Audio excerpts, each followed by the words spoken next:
श्री कृष्ण कहते हैं कि हम सभी के जीवन में रिश्ते बेहद महत्वपूर्ण होते हैं। कुछ रिश्ते हमें जन्म से ही मिले होते हैं और कुछ रिश्ते हम खुद बनाते हैं। वहीं जरूरी नहीं है कि हम हर रिश्ते को खुश रख सकें या फिर दुख की घड़ी में सभी रिश्ते हमारे साथ हों। कभी कभी करीबी रिश्तों में भी आपसी मतभेद की वजह से कड़वाहट पैदा हो जाती है। कई बार रिश्तों के टूटने तक की नौबत आ जाती है। रिश्ते बड़े नाजुक होते हैं, इसलिए हमें अपने रिश्तों को मजबूत बनाने के लिए प्रयास करना चाहिए और इनकी अहमियत को समझना चाहिए। कुछ रिश्ते जीवन भर के लिए होते हैं एवं हमारे जीवन के हर सुख दुख में हमारे साथ खड़े होते हैं। वहीं कुछ रिश्ते ऐसे होते हैं जिनसे हम भावनात्मक रूप से जुड़े होते हैं और जिनके होने से ही हर मुश्किल और चुनौती का मुकाबला करने की हिम्मत आती है और आगे बढ़ने का प्रोत्साहन मिलता है। रिश्ते हमारे जीवन चक्र को आसान और सफल बनाने में हमारी मदद करते हैं। इसलिए हम सभी को पूरी ईमानदारी और सच्चाई के साथ अपने जीवन के हर रिश्ते को निभाना चाहिए, चाहे वह माँ बाप का रिश्ता हो, पति पत्नी का रिश्ता हो, भाई बहन का रिश्ता हो या फिर दोस्ती का रिश्ता ही क्यों ना हो। हमें सदैव इन रिश्तों का सम्मान करना चाहिए, इनकी अहमियत समझनी चाहिए एवं अपने रिश्तों को मजबूत बनाने के लिए प्रयास करते रहना चाहिए।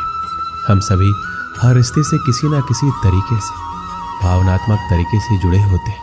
वहीं कई बार रिश्तों में सही गलत की पहचान कर पाना भी मुश्किल होता है। अच्छे बुरे के चक्कर में हम इनमें उलझते ही चले जाते हैं और रिश्ते बिगड़ जाते हैं, जिनकी वजह से इंसान बुरी तरह टूट जाते हैं। कई बार तो लोग रिश्ते टूटने की वजह से डिप्रेशन तक का शिकार हो जाते हैं। इसलिए ऐसी नौबत ना आए, हमें वक्त रहते रिश्तों की कद्र करनी सीखनी चाहिए। जरूरी नहीं कि प्यार होने के लिए खून का रिश्ता होना जरूरी है।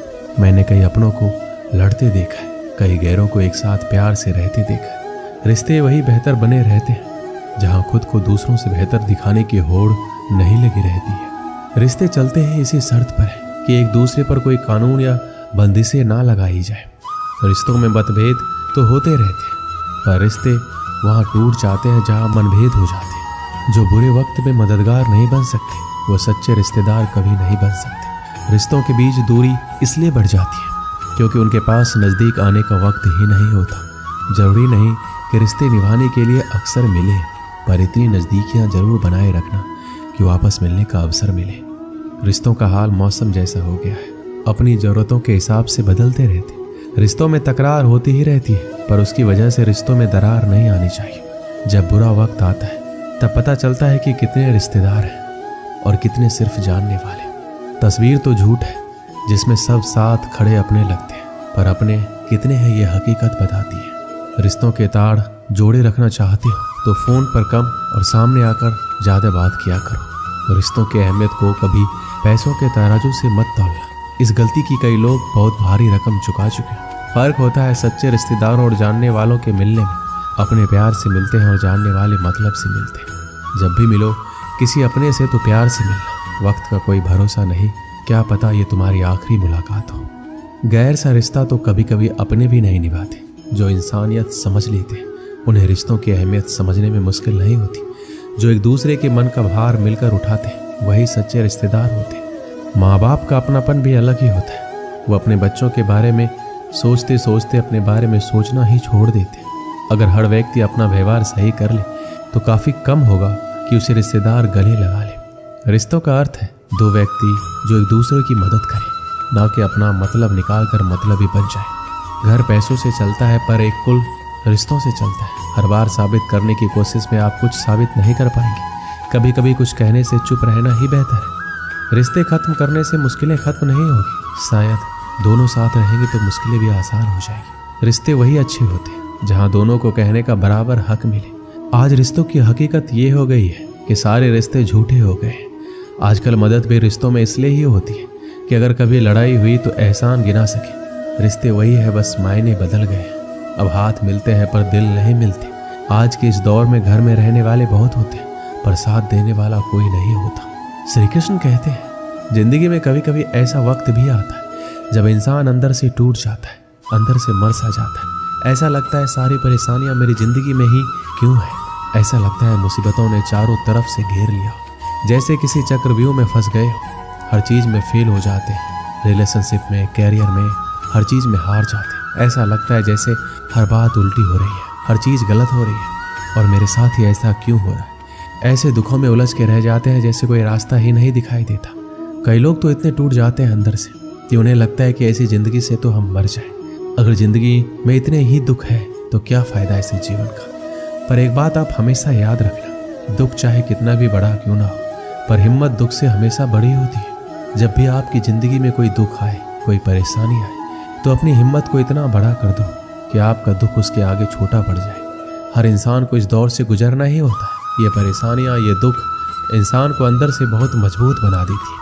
जिंदगी में कभी आपके सामने कोई दरवाजा बंद हो जाए तो समझ लेना अब कोई बड़ा दरवाजा खुलने वाला है। जब कोई रिश्ता टूटता है या दिल टूटता है तो लोग उस दर्द को सह नहीं पाते, और जब कुछ वक्त गुजर जाता है तो कहते हैं अच्छा हुआ वो रिश्ता मेरी जिंदगी से चला गया। अगर उस रिश्ते में हम रहते तो हमारी जिंदगी खराब हो जाती। कई बार कुछ चीज़ें हमारी ज़िंदगी में ऐसी ही होती हैं, हमें लगता है हमारे साथ ऐसा क्यों हो रहा है। आगे चल के वो चीज़ें हमारे बेहतर भविष्य की ओर लेकर आती है। बहुत समय पहले की बात है, एक प्रसिद्ध ऋषि गुरुकुल में बालकों को शिक्षा प्रदान किया करते थे। उनके गुरुकुल में अनेक राज्यों के राजकुमारों के साथ साधारण परिवार के बालक भी शिक्षा प्राप्त करते थे। उस दिन वर्षों से शिक्षा प्राप्त कर रहे शिष्यों की शिक्षा पूर्ण हो रही थी और सभी बड़े ही उत्साह से अपने घर लौटने की तैयारी में थे। जाने के पूर्व ऋषिवर ने सभी शिष्यों को अपने पास बुलाया। सभी शिष्य उनके समक्ष आकर एकत्रित हो गए। ऋषिवर सभी शिष्यों को संबोधित करते हुए बोले, प्रिय शिष्यों, आज आपका इस गुरुकुल में अंतिम दिन है। मेरी इच्छा है कि यहाँ से प्रस्थान करने के पूर्व आप सब एक दौड़ में सम्मिलित हो। ये एक बाधा दौड़ है जिसमें आपको विभिन्न प्रकार की बाधाओं का सामना करना होगा। आपको कहीं कूदना होगा, कहीं पानी में दौड़ना होगा। सारी बाधाओं को पार करने के उपरांत अंत में आपको एक अंधेरी सुरंग मिलेगी जो आपकी अंतिम बाधा होगी। उस सुरंग को पार करने के उपरांत ही आपकी दौड़ पूर्ण होगी। तो क्या आप इस दौड़ में सम्मिलित होने के लिए तैयार हैं? सभी शिष्य एक स्वर में बोले, हम तैयार हैं। दौड़ प्रारंभ हुई। सभी तेजी से भागने लगे। समस्त बाधाओं को पार करने के उपरांत वो अंत में सुरंग में पहुंचे। सुरंग में बहुत अंधेरा था। जब शिष्यों ने सुरंग में भागना प्रारंभ किया तो पाया कि उसमें जगह जगह नुकीले पत्थर पड़े हुए हैं। वो पत्थर उनके पाँव में चुभने लगे। उन्हें असहनीय पीड़ा होने लगी। लेकिन जैसे तैसे दौड़ समाप्त कर वो सब वापस रिसीवर के पास पहुंच गए। रिसीवर ने उनसे सवाल किया, शिष्यों, आप सब में से कुछ लोगों ने दौड़ पूरी करने में अधिक समय लिया, कुछ ने कम, भला ऐसा क्यों? उत्तर में एक शिष्य बोला, गुरुवर, हम सभी साथ साथ ही दौड़ रहे थे, लेकिन सुरंग में पहुंचने के बाद स्थिति बदल गई। कुछ लोग दूसरों को धक्का देकर आगे निकलने में लगे हुए थे, तो कुछ लोग संभल संभल कर आगे बढ़ रहे थे। कुछ तो ऐसे भी थे जो मार्ग में पड़े पत्थरों को उठाकर अपनी जेब में रख रहे थे ताकि बाद में आने वाले को कोई पीड़ा ना सहनी पड़े। इसलिए सबने अलग अलग समय पर दौड़ पूरी की।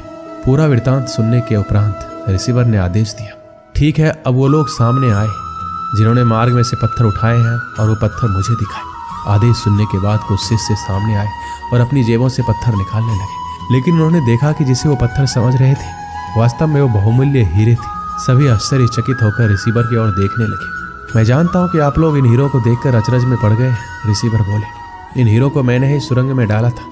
ये हीरे उन शिष्यों को मेरा पुरस्कार है जिन्होंने दूसरों के बारे में सोचा। शिष्यों, यह दौड़ जीवन की भागम भाग को दर्शाती है, जहाँ हर कोई कुछ न कुछ पाने के लिए भाग रहा है, किंतु अंत में समृद्ध वही होता है जो इस भागम भाग में भी दूसरों के बारे में सोचता है और उनका भला करता है। अतः जाते जाते ये बात गांठ बांध ले कि जीवन में सफलता की इमारत खड़ी करते समय उसमें परोपकार की ईंट लगाना ना भूले। अंततः वही आपकी सबसे अनमोल जमा पूंजी होगी। दोस्तों, इस वीडियो में बस इतना ही। मिलते हैं अगली वीडियो में। अपना ख्याल रखिएगा। जय श्री कृष्ण।